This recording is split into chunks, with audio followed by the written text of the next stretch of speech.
شكرا جزيلا. نعم. اللهم صل على محمد وآل محمد. اللهم صل على محمد وآل محمد. اللهم صل على محمد وآل محمد. في الحقيقة أنا أتعجب كثيرا من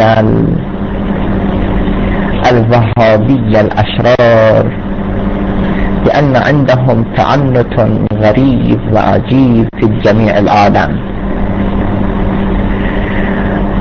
الآن سوف أشرح لكم كيفية انتقال العلم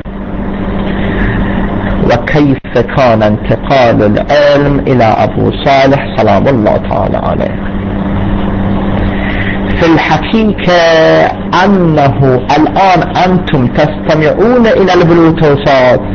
البلوتوث هذا الموجود في الهواتف، والموجود أيضا في اللابتوبات، أليس كذلك؟ إذا كان البلوتوثات موجودة في هذا العصر عند عامة الناس، كيف لا يكون هناك بلوتوث إمامي؟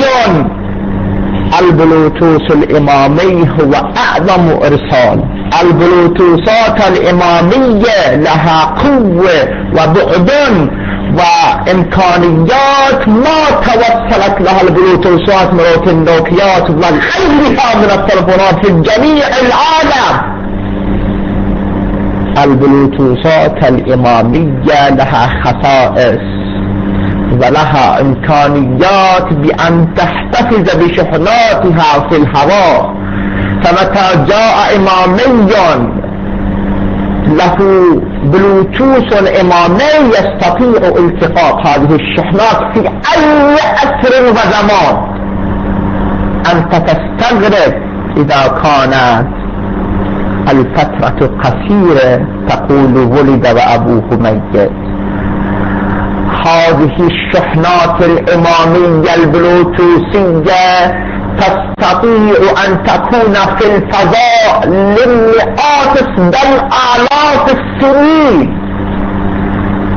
نعم، هذه الحقائق أكدها جميع العلماء ونقلها الأئمة الأطهار. وإذا مصدقني اسأل كوفي أنان. تفضل.